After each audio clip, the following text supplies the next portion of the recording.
السلام علیکم ناظرین، پروگرام پبلک اوپینین کے ساتھ میں ہوں مزمل سہروردی، میرے ساتھ موجود ہیں محمد علی درانی صاحب۔ ہمارے آج کے موضوعات، ہم بات کریں گے افسران کے بہت تبادلے ہو رہے ہیں، ہر طرف تبادلوں کا ایک شور ہے، پنجاب میں تو طوفان ہی آ گیا تبادلوں کا۔ کچھ کہہ رہے ہیں پرانی ٹیم نئی بوتل میں آ گئی ہے، کچھ کہہ رہے ہیں نئی ٹیم آ گئی ہے۔ کون کر رہا ہے یہ تبادلے کیا پیغام دے رہے ہیں درانی صاحب سے کہ یہ تبادلے اتنے کیوں ہو رہے ہیں؟ آئی جی بھی جا رہے ہیں، چیف سیکرٹری جا رہے ہیں، سیکرٹریز جا رہے ہیں، کیوں یہ تبادلوں کی کہانی جاننا چاہیں گے ہم محمد علی درانی صاحب سے۔ چیف جسٹس پاکستان نے جو ماڈل کورٹس بنائی ہیں انہوں نے اپنا دائرہ اختیار اب سول کورٹ کی جانب بھی کر دیا ہے۔ پہلے وہ صرف قتل اور منشیات کے مقدمے لے رہے تھے، اب فیملی کے اور دوسرے ڈسپیوٹس بھی سول کورٹس کے بھی ماڈل کورٹس میں جائیں گے۔ وکلا ہڑتال کر رہے ہیں، درانی صاحب سے جانیں گے کہ وہ چیف جسٹس کے ساتھ ہیں یا وکلا کے ساتھ ہیں، دونوں میں سے وہ کس فریق کو ٹھیک مان رہے ہیں۔ ساتھ ساتھ کچھ تعلیم کے شعبے سے اچھی خبریں بھی ہیں۔ ایک تنظیم ہے جو مختلف طلباء کو وظائف دیتی ہے، اس پر بھی بات کریں گے۔ 1800 بچوں کو اس سال وہ وظائف دے رہے ہیں، اس پر بھی بات کریں گے۔ اور ساتھ ساتھ یہ حکومت کچھ کام کرنے میں بہت دیر کر دیتی ہے، وہ بھی درانی صاحب سے جانیں گے کون کون سے کام ہیں۔ شروع کرتے ہیں درانی صاحب سے۔ السلام علیکم درانی صاحب۔ وعلیکم السلام۔ درانی صاحب، پنجاب میں مکمل ہی اکھاڑ پچھاڑ ہو گئی ہے، ہر ڈپارٹمنٹ کا سیکرٹری بدل گیا ہے، ایک طوفان آ گیا ہے تبادلوں کا۔ ایسے تو میرا مطلب ہے کہ جب چینج آف رجیم ہو نا تو اس طرح تبادلے ہوتے ہیں کہ نئی گورنمنٹ آ کے اپنی ٹیم 9 مہینے بعد ایسا انہوں نے اکھاڑ پچھاڑ کیا ہے، کسی کو کچھ سمجھ نہیں آ رہا کون کہاں گیا ہے۔ 9 مہینے بعد کچھ تو ہونا چاہیے تھا نا۔ ہاں، 9 مہینے بعد کچھ تو ہونا چاہیے تھا۔ حسن صاحب بڑا گلہ کر رہے تھے کہ کچھ نہیں ہو رہا نا، کچھ نہیں ہو رہا، تو کچھ تو ہوا۔ یہ تبادلے، پہلی جو ٹیم تھی یہ ٹیم، وہ بھی ٹیم پی ٹی آئی کی تھی، یہ بھی ٹیم پی ٹی آئی کی ہے، وہ کہتے ہیں یہ شہباز شریف کی ٹیم واپس لے آئیں، کیا کہانی ہے ساری؟ بسم اللہ الرحمن الرحیم۔ مزمل، یہ بہت ہی ایک میجر ٹرانسفارمیشن ہو رہی ہے پنجاب حکومت کے اندر، اور لوگ تو اس کو ملانے کی کوشش کر رہے ہیں کہ جی وہ حمزہ کی گرفتاری نہیں ہوئی، فلانی و فلانی۔ ہاں، کچھ پولیس کے تبادلوں میں یہ رائے ہے، لیکن اے سی ایس ہوم کو تو صوبہ بدری کر دیا نا۔ اس چیز کا ایسا کوئی جو یہ تبدیلیوں کا ایک عمل ہے، یہ ایک پوری کی پوری فلسفی ہے جس کے تحت یہ تبادلے ہو رہے ہیں۔ اچھا، کسی فلسفے کے تحت کسی، اچھا، ہاں، یہ پورے کا ورنہ تو تبادلے جو ہیں وہ مفاد کے تحت، یہ فلسفے کے تحت ہو رہے ہیں۔ اب فلسفہ کیا ہے جناب؟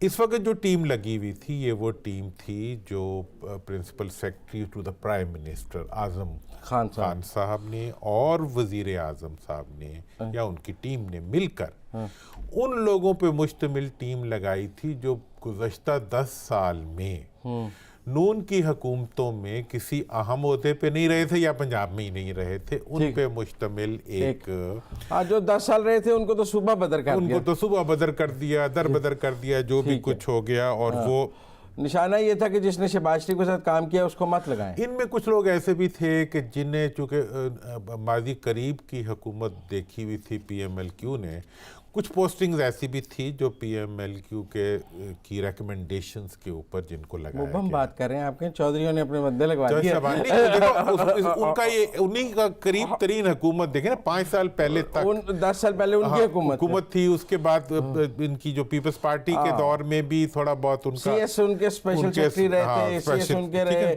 آئی جی سنا انہوں نے لگوا لیا، کی پوسٹوں پہ بندے چودھریوں نے۔ اب یہ تو سب کچھ ہوا۔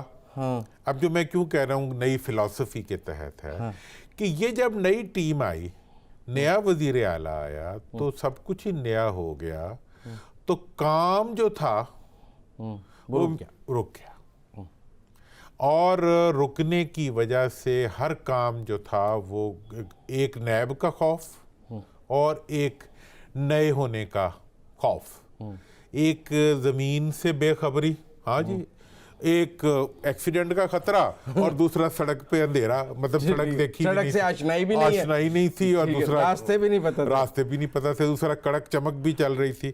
تو اس لیے ہوا یہ کہ پنجاب کی جو انتظامی مشینری تھی وہ ساری جیم ہو کے رہ گئی۔ ٹھیک ہے جی۔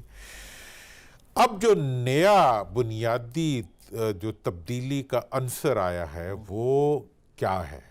وہ یہ ہے کہ اب تمام ٹرانسفرز اور پوسٹنگ کا اختیار جو ہے وہ عثمان بزدار صاحب کے حوالے کر دیا. مطلب آپ یوں سمجھیں کہ آج سے عثمان بزدار کی حکمرانی اور شہنشاہیت پنجاب جو ہے وہ اب شروع ہوئی ہے. آپ یہ کہہ رہے ہیں کہ عثمان بزدار کو تخت اب ملا ہے؟ ہاں, اچھا, تخت لاہور پہ ہیں جی ایک سرائکی جو ہے وہ آج آ کے بیٹھا ہے, اور آج سے اس نے اپنی مرضی کی بیوروکریسی جو ہے اس کو ان پلیس کرنا شروع کیا ہے. اب لوگ یہ بھی بات کرتے ہیں کہ جی بزدار صاحب صرف ایک بندے سے مشورہ کر رہے ہیں, آپ سے نہیں. آپ ایسے کہ شاید جیسے آپ پہ گلدام لگنے لگا. نہیں, وہ کہہ رہے ہیں جی وہ اپنے صرف بھائی جو ہیں ان کے ساتھ وہ مشورہ کر رہے ہیں کہ اتنے عرصے میں جو انہوں نے تب جو انڈرسٹینڈ کیا ہے, اور غالباً چیف سیکرٹری جو ہیں وہ بھی نئے آرڈرز نکل آئے ہوں گے اب تک. آئی جی بھی نئے, اعظم صاحب کی بات ہو رہی ہے کہ جی وہ اعظم سلمان کی, آئی جی کے بارے میں بھی عارف نواز صاحب کے بارے میں آرڈر ہو گئے ہیں, ان کے بھی ہو گئے ہیں. تو اب یہ جتنی بھی بیوروکریسی ہے اس کی ایک اور خوبی بھی ہے. کیا کہ ایک تو یہ بزدار صاحب کے احکامات سے ان پلیس آ رہی ہے, اور ان کو پتہ ہے ہمیں بزدار نے لگایا. انہیں یہ بھی پتہ ہے کہ بزدار نے لگایا, اور انہوں نے کام کیا ہوا شہباز صاحب کے ساتھ. ٹھیک ہے, تھرو آؤٹ یہ شہباز بیوروکریسی. ہاں, تو یہ شہباز بیوروکریسی ہے. اب یہ دیکھے بزدار کو شہباز بناتی ہے یا بزبخر بناتی ہے, اب یہ جو ہے غمناداری بناتی ہے. اگر شہباز کو شہباز انہوں نے بنایا تھا تو پھر بزدار کو بھی شہباز بنا لیں گے. ہمیں تو یہ دیکھیں جی, ہم تو, میں آج آ رہا تھا, ہمارے حق نواز گمن صاحب ہمارے ایک دوست ہیں, وہ آئے ہوئے تو کہتے یار اسی تنگ آ گئے ہیں بری خبریں سن کے, کبھی کوئی چنگی خبر بھی سنا دے. تو میں نے کہا یار ہم تو ہمیشہ کوشش کرتے ہیں اچھی, آگے بھی ہم نے آج اچھی خبریں رکھی ہوئی ہیں.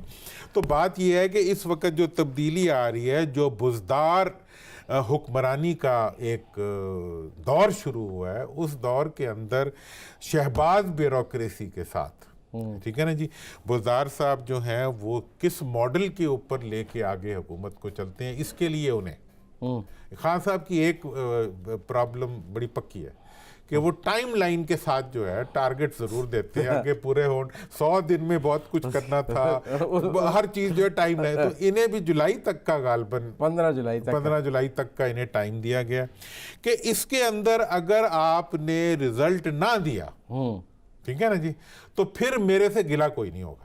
اچھا, میرے سے نہیں, خان صاحب سے بزدار صاحب گلہ نہیں کریں. ٹیم اپنی مرضی کی لگا لو, جو دل کرتا ہے کر لو, جو دل کرتا ہے کر لو, تمہارے تمہیں دیا بخش دیا. پنجاب جو ہے, پنجاب کے اندر جو ہے اب سکھا شاہی نہیں ہونی چاہیے, ہونا تو حکومت ہی چاہیے, لیکن یہ ہے کہ اس کے اندر جو ہے آپ کو پورا اختیار ہے کہ آپ جو کرنا چاہتے ہیں کریں اور آگے بڑھیں, جس کو مرضی لگائیں, جہاں مرضی, جس کو مرضی لگائیں. تو یہ میں نے آپ مختصر الفاظ. لیکن درانی صاحب مسئلہ تو یہ ہے کہ جو بیوروکریسی ہے وہ تو نیب کے خوف سے کام نہیں کر رہی, آپ سمجھیں. مطلب یہ ساری سی ایس ایس کر کے آئے ہوئے ہیں, برائٹ سٹوڈنٹس ہیں, ان میں سے کوئی سفارشی بھرتی نہیں ہے. جن کو لگا رہے ہیں وہ بھی سی ایس ایس کر کے آئے ہوئے ہیں, جن کو ہٹا رہے ہیں وہ بھی سی ایس ایس کر کے آئے ہوئے تھے.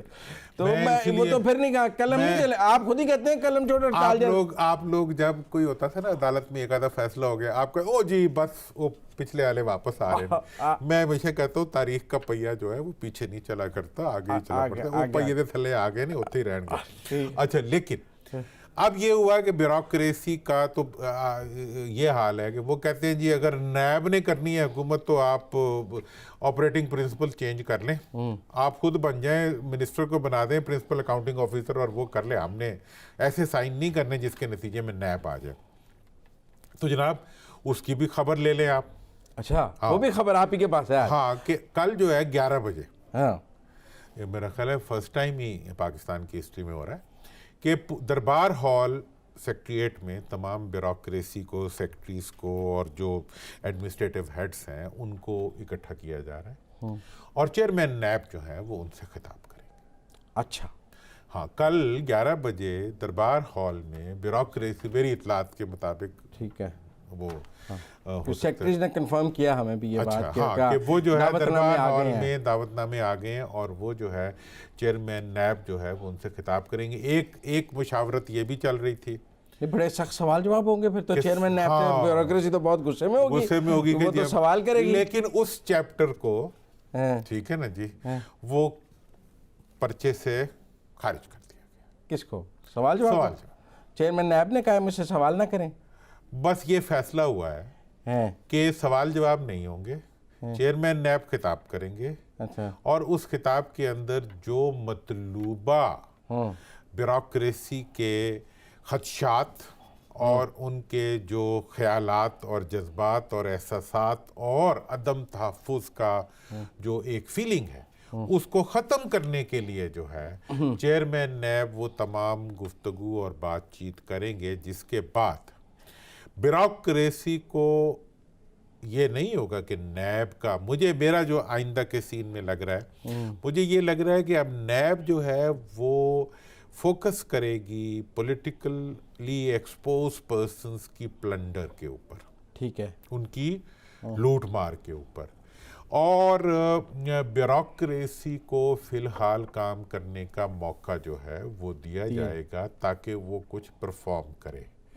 بیوروکریسی بہرحال اگر یہ دیکھ لے گی کہ تاریخ کا پہیہ پیچھے نہیں چلنا, سنیں اگر انہیں پتہ کر لے گی نا تاریخ کا پہیہ پیچھے نہیں چلنا تو وہ پیچھے دیکھنا بھی بند کر دیں گے. اینے پاگل نہیں ہے کہ جی مطلب تاریخ آگے جا رہی ہو اور وہ پیچھے شہباز صاحب کی طرف دیکھ رہے ہو آپ کی طرح, نہیں وہ جو ہے وہ آگے کی طرف دیکھ رہے ہو. نہیں میں تو پیچھے اس لیے دیکھتا ہوں نا, آپ دیکھیں نا عامر کریم صاحب شہباز شریف صاحب کے پی ایس او ہوتے تھے, وہ بزدار صاحب کے پی ایس او ہو گئے. نواز شریف کے پی ایس او ہوتے تھے نبیل عوان صاحب, وہ سیکٹری ایکسائز ہو گئے. جو کمشنر لاہور تھے جنہوں نے یہ آرنج لائن رنگ روڈ سارا کچھ بنایا, عبداللہ سنبل, وہ سیکٹری سروسز ہو گئے.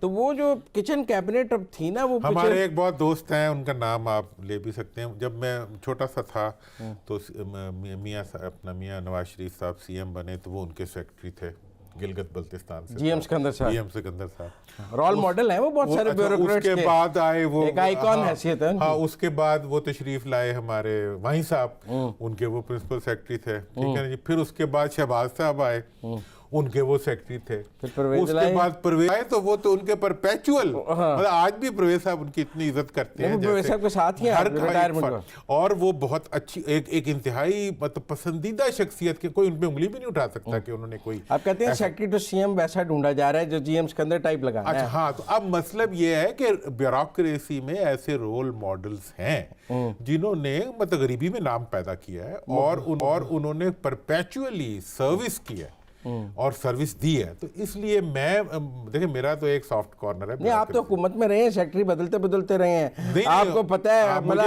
اس لیے پتہ, لیکن میں یہ سمجھتا ہوں کہتے ہیں درانی صاحب بھی مرضی کے سیکٹری کے ساتھ ہی کام کرتے تھے, نہیں تو تبدیل کرا دیتے تھے. نہیں میں تو بہت محبت سے کام کیا, اور لیکن میں ایک چیز سمجھتا ہوں کہ بیوروکریسی کی یہ خوبی ہے کہ وہ آپ کو غلطی سے بچا سکتی ہے. یہ ہو سکتا ہے کہ وہ انیشیٹیوز کو تھوڑا سا تو اب ہم کنکلوڈ کریں اس سیشن کو, تو آپ کہہ رہے ہیں پنجاب میں بزدار 11 آ گئی ہے اور اب بزدار کی کپتانی میں بزدار 11 کھیلے گی. بزدار کی کپتانی میں بزدار 11 کھیلے گی, جیتے گی تو جیتے گی, ہارے گی تو ہارے گی. دیکھو جیتے گی تو پوری ٹیم جیتے گی, ہارے گی تو صرف بزدار ہارے گا. اچھا یہ بھی بات, ہاں یہ بات اس میں کوئی شک نہ رہے, باقی نوکری تو باقیوں کی ہے, بزدار صاحب دی کچی نوکری ہے. تو انہوں نے مطلب آخری جمعہ کھیل دیا. ہاں تو اگر جیتے گی بزدار 11 تو پوری ٹیم جیتے گی, اگر ہارے گی بزدار 11 تو بزدار کیپٹن ہارے گا.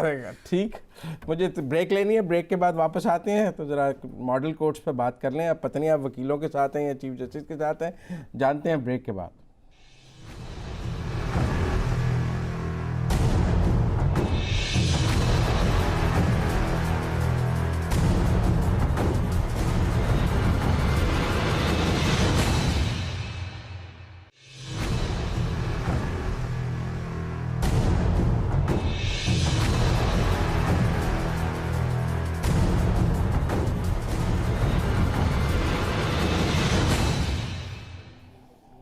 بریک کے بعد خوش آمدید ناظرین.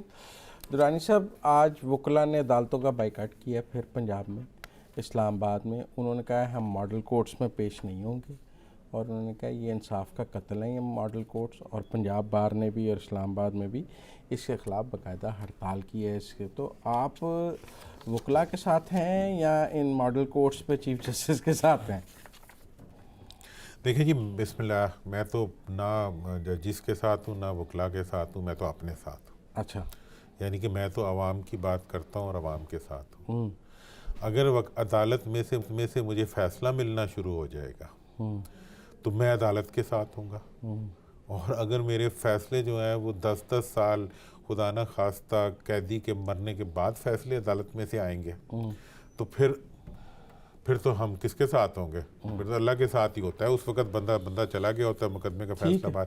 میں تمام ناظرین سے درخواست کروں گا کہ وہ نیٹ پہ جائیں، اخبار میں جائیں، وہ پورا خطاب سی جے نے جو کیا ہے وہ ضرور پڑھیں. سی جے پاکستان آصف سعید کھوسہ صاحب نے جو کیا ہے، میں سمجھتا ہوں کہ یہ پاکستان کی تاریخ میں پہلی مرتبہ وہ اٹھائے جانے والا اقدام ہے جس میں میری طرح کا ایک کرٹیکل آدمی جو ہے وہ یہ محسوس کر رہا ہے کہ شاید واقعی کوئی تبدیلی آ رہی ہے.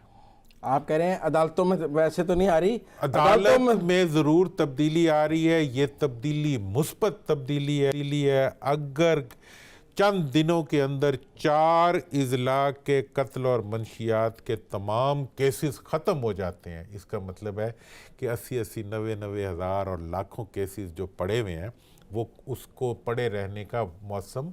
اور اگر سی جے یہ کہہ رہے ہیں کہ 3 ماہ بعد ملک بھر میں کیسز کی تعداد 80% کم ہو جائے گی قتل اور منشیات کے، تو اس کا مطلب یہ ہے کہ یہ ایک گڈ نیوز نہیں ہے، ایک ویری گڈ نیوز ہے. اور اگر سی جے صاحب یہ کہہ رہے ہیں، اگر عدالت ہمیں یہ بتا رہی ہے، اچھا وہ یہ بھی کہہ رہے ہیں کہ 6 ماہ بعد عدالتیں زیادہ ہوں گی اور مقدمات کم ہوں گے. اگر وہ یہ بتا رہے ہیں آج تک کا عدالتوں کی جو جوڈیشل ریفارم تھی، اس کا تعلق ججوں کی تنخواہوں، دفتروں کے ایئر کنڈیشنوں، ان کی نئی گاڑیوں اور ان کی پرکس اور پریولیجز سے ریلیٹڈ ہوتا تھا. پہلی دفعہ عدالت سیلف کریکشن کے ماڈل کے اوپر اس راستے پہ چل رہی ہے جس کے اوپر عام آدمی کو، میرے والد صاحب کے ایک بزرگ دوست کا کیا ہوا مقدمہ جو ہے، ان کی وفات کے بعد میری سسٹر کے تھا، ان کی وفات کے بعد میرے بہنوئی کی وفات کے، آج تک اس مقدمے کا فیصلہ نہیں ہو سکا. اور میں اس عدلیہ کے نظام کو ٹھیک کہوں. آج اگر سی جے یہ اقدامات اٹھا رہے ہیں تو، اور دیکھیں ٹرائل کورٹس میں، ناظرین آپ کے لیے یہ ایک انتہائی خوشی کی خبر ہے کہ جو نیا نظام ہے اس کے تحت ٹرائل کورٹ کا جب ہیئرنگ ہو رہی ہوگی تو اس میں سپریم کورٹ یا ہائی کورٹ جو ہے وہ ایڈجرنمنٹ نہیں دے سکیں گے، وہ کسی کیس کی عمل کو رکوا نہیں سکیں گے. اگر وکیل صاحب بھی بیمار ہو جائیں گے تو ان کا اسسٹنٹ آئے گا. مطلب یہ ہے کہ اگر 3 دن ہیئرنگ کے طے ہو گئے ہیں، ان 3 دنوں کے بعد وہ ہیئرنگ کا رزلٹ نکل آئے گا. اور پوری دنیا میں اس طرح ہوتا ہے. اور کتنے ملکوں کو ہم کوٹ کر سکتے ہیں کہ جس کے اندر نہیں، انہوں نے پیراڈائم شفٹ کیا ہے. پہلے تو اب یہ ہوتا تھا نا کہ ٹرائل کورٹ میں آ کے وکلا کہتے تھے کہ میں ہائی کورٹ میں بزی ہوں، میں سپریم کورٹ میں بزی ہوں، تو بیچاری ٹرائل کورٹ ایڈجرنمنٹ دے دیتی تھی. اب انہوں نے کہا کہ ٹرائل کورٹ میں ایڈجرنمنٹ نہیں ہوگی، آپ ہائی کورٹ میں آ کے کہہ دیں کہ میں ٹرائل کورٹ میں بزی ہوں، ہم ہائی کورٹ سپریم کورٹ میں ایڈجرنمنٹ دیں گے، لیکن ٹرائل کورٹ میں. ناظرین کو لیے یہ بھی ایکسپلین کر دیں کہ ٹرائل کورٹ کیا ہوتا ہے. ٹرائل کورٹ وہ بنیادی کورٹ ہوتا ہے جس کے اندر سزا ہونی ہے، سزا یا جزا ہونی ہوتی ہے. سزا اس کے بعد جو بھی ہوتی ہے وہ اپیل ہوتی ہے. ٹھیک ہے نا. تو یہ جو بنیادی فیصلہ ہے، اب اگر وہ 3 دن کی مسلسل ہیئرنگ کے بعد ہو جاتا ہے، سزا کا فیصلہ، سزا کا، اس کے بعد تو جو کچھ ہوگا وہ اپیل ہوگی. وکلا کی ہڑتال کو کیا کریں؟ دیکھیں جی، میں وکلا کی ہڑتال کے بارے میں کہنے سے پہلے یہ کہہ رہا ہوں کہ جس دن یہ ٹرائل کورٹ کا آیا تھا، ہم نے اپنے پروگرام میں ذکر کیا، آج ہم پوری قوم کو اور چیف جسٹس کو اور اعلیٰ عدلیہ کو اس اقدام کے اوپر مبارکباد دینا چاہتے ہیں. اس کے ساتھ ہی میں میڈیا سے بھی یہ درخواست کرنا چاہوں گا کہ اخباروں میں خبریں تو بڑی بڑی لگ رہی ہیں، کیا یہ تمام ہمارے جو چینلز ہیں اور تمام جو ان کے اندر ہونے والی ڈسکشنز ہیں، ان کی اینکرز کی اور ان کی ذمہ داری نہیں بنتی کہ وہ قوم کو ایجوکیٹ کریں کہ یہ اتنا بڑا ایک مثبت اقدام ہوا ہے، 2-3 لوگوں کو بٹھا کے ان کو آپس میں جھگڑا کے قوم کو مایوس کر کے آپ گھروں کو چلے جاتے ہیں. کیا یہ اچھا ہونے والا اقدام، کیا یہ چیف جسٹس کا مثبت اقدام، ہم اس پہ اپنی قوم کو ایجوکیٹ نہیں کر سکتے؟ جہاں تک ہمارے وکلا بھائیوں کا تعلق ہے، دیکھیں یہ سارا معاملہ جو ہے یہ ان کی معیشت پہ بھی منفی اثرات مرتب کر سکتا ہے. میں دیکھیں یہ ایک بنیادی انسانی، اتنے ہزاروں لاکھوں لوگوں کے روزگار کا ذریعہ ہے. اس کے لیے اگر رزق جو ہے آپ کے لیے لکھا ہوا ہے وہ اللہ نے آپ کو دینا ہے، وہ کہاں سے دے گا؟ آپ کے لیے کئی راستے، آپ انصاف کے علمبردار ہیں. ضروری نہیں 10 سال مقدمہ چلے تو فیس ملے، 4 دن چل کے وہی فیس ملے. اور یہ آپ کو منفی راستے سے کوئی فیسیلیٹیشن کی ضرورت نہیں ہے. آپ نے ایک مثبت پروفیشن اپنایا، اور یہ وہ پروفیشن ہے جس کے اندر کبھی جمہوری عمل نہیں رکا. مطلب باہر کے الیکشنز جو ہیں پاکستان میں مارشل لا ہو، جنگ ہو، کچھ ہو، ہر سال ہوتے ہیں. مطلب یہ ایک جمہوری ادارہ ہے. اس ادارے کا تقدس اور اس ادارے کا احترام قائم رکھنے کے لیے یہ وقت ہے کہ آپ کو. اچھا آخری سوال کرنا ہے مجھے پھر ایک منٹ.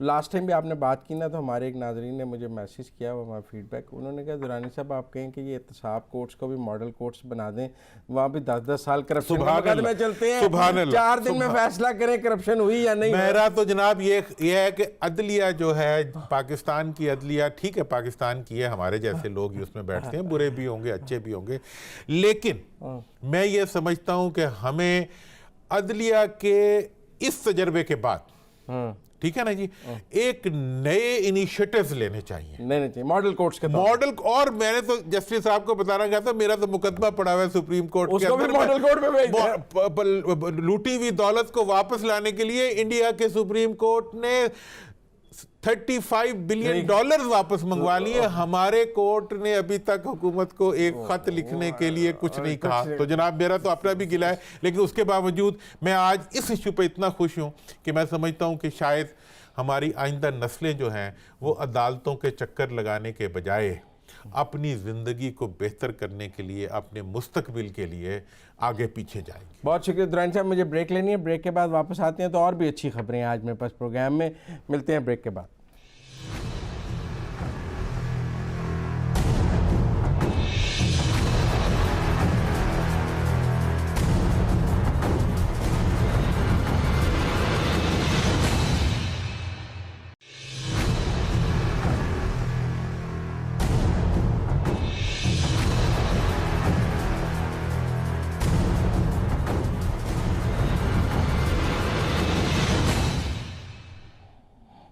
بریک کے بعد خوش آمدید ناظرین. پاکستان میں اعلیٰ تعلیم مہنگی ہوتی جا رہی ہے، یونیورسٹیوں کی فیسیں بڑھتی جا رہی ہیں، اور ایک عمومی رائے یہ بھی پائی جا رہی ہے کہ غریب کا بچہ جب ان پروفیشنل ڈگریوں میں اگر داخلہ لے بھی لے تو اس کے ماں باپ اتنی مہنگی فیس نہیں دے سکتے.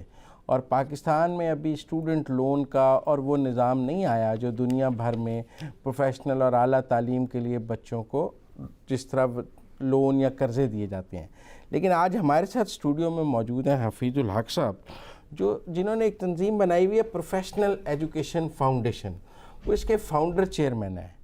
یہ تنظیم جو ہے نا ڈاکٹرز، انجینئرز اور ایگریکلچر انجینئرز اور MBA کرنے BBA کرنے والے جو پروفیشنل ایجوکیشن کے بچے ہیں ان کو وظائف دیتی ہے، اور اس سال 1800 بچوں کو وظائف دے رہی ہے. ہم نے اسی لیے حفیظ الحق صاحب کو اپنے اسٹوڈیو میں بلایا ہے تاکہ لوگ ان سے موٹیویٹ ہوں اور کچھ ان کے کام کے بارے میں جان سکیں. میں نے تو ابتدائی تعارف کرایا ہے، کچھ تعارف ان کا محمد علی درانی صاحب بھی کرائیں گے. جی درانی صاحب. حفیظ الحق صاحب جو ہے نا یہ بیسیکلی الیکٹرانکس انجینئرنگ انہوں نے کی ہے داؤد کالج آف انجینئرنگ کراچی سے. اس کے بعد یہ 17 سال پاکستان فلپس میں ٹاپ کی مینجمنٹ میں رہے.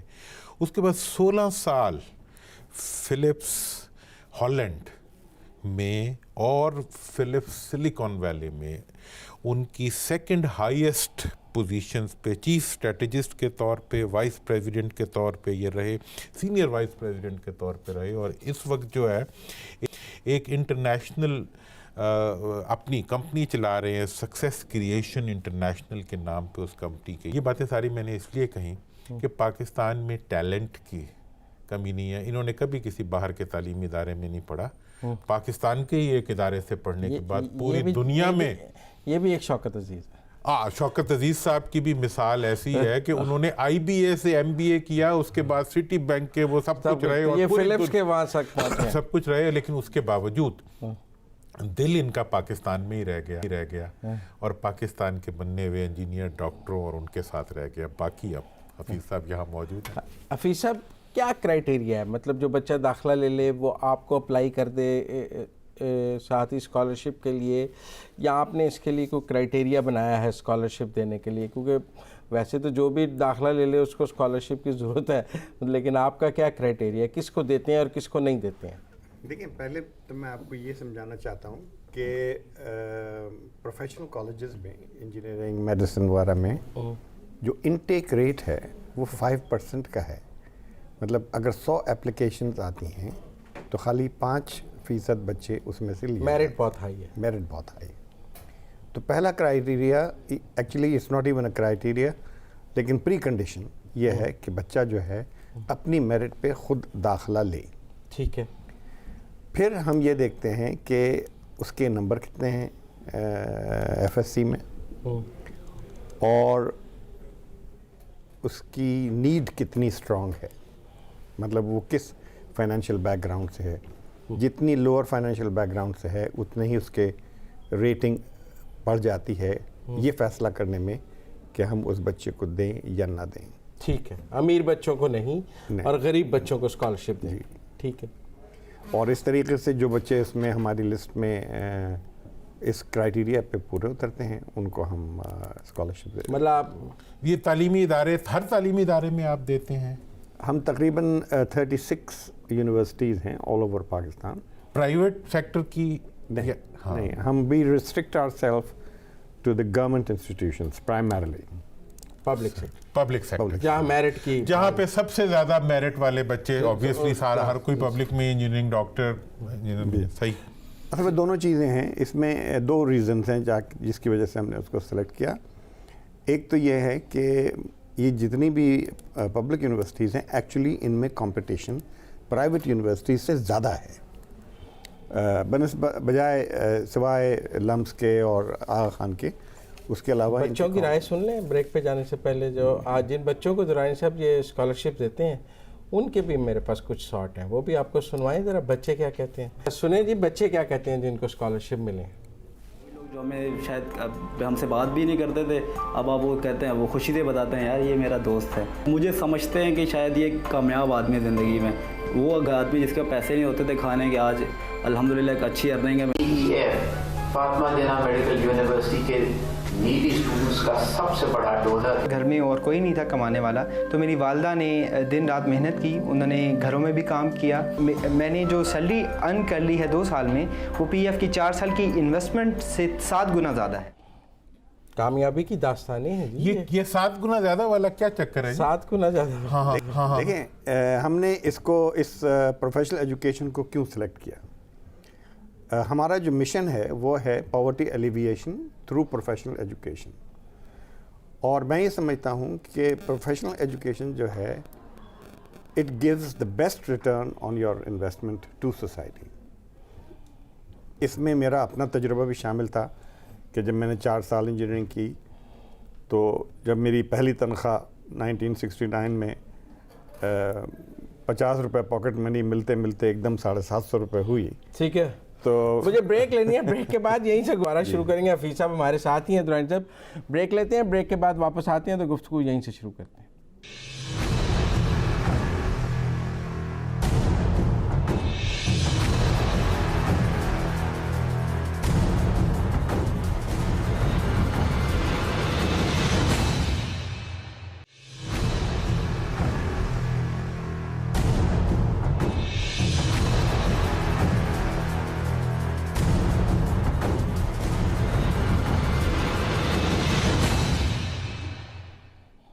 بریک کے بعد خوش آمدید ناظرین. ہم حفیظ الحق صاحب سے بات کر رہے تھے اور وہ ریٹ آف ریٹرن کی بات کر رہے تھے کہ ان اسکالرشپس کا ریٹ آف ریٹرن کیا ہے. جی حفیظ الحق صاحب. جی، ایک انجینئر کو بنانے میں 2,80,000 روپے خرچ ہوتے ہیں. ایک ڈاکٹر کو بنانے میں 3,50,000. جب اس بچے کو فارغ التحصیل ہونے کے بعد جاب ملتی ہے تو وہ یہ سارے پیسے 8 مہینے میں کما لیتا ہے. اس سے بہتر rate of return to society آپ کو مل نہیں سکتا. تو کتنے بچوں ہم نے ماشاءاللہ سے 670 اسٹوڈنٹس ہمارے فارغ التحصیل ہو کے مارکیٹ میں آ چکے ہیں. انشاءاللہ 320 اور آ جائیں گے، تقریباً 1000 ہو جائیں گے. ہم نے تقریباً 35 کروڑ روپے کی اسکالرشپس دی ہیں آج پچھلے 10 سال میں، اور انشاءاللہ ہم اس کام کو آگے بڑھائیں گے. اور جو غریب طبقہ باہر سے ہے لوگ آپ کو پیسے دیتے ہیں. اس میں 90% فنڈنگ جو ہے لوکل ہے پاکستان سے. پاکستان بہت مخیر مخیر ملک ہے۔ پاکستان ذرا نم ہو تو یہ مٹی بڑی زرخیز ہے ساتھ۔ اچھا اب درانی صاحب میں نے آپ کو آج منیر نیازی صاحب سنانے ہیں، پھر اس پر آپ سے بات کریں گے۔ ذرا منیر نیازی صاحب سنائیں، آج بہت دل کر رہا ہے انہیں سننے۔ دیر کر دیتا ہوں میں، ضروری بات کہنی ہو، کوئی وعدہ نبھانا ہو،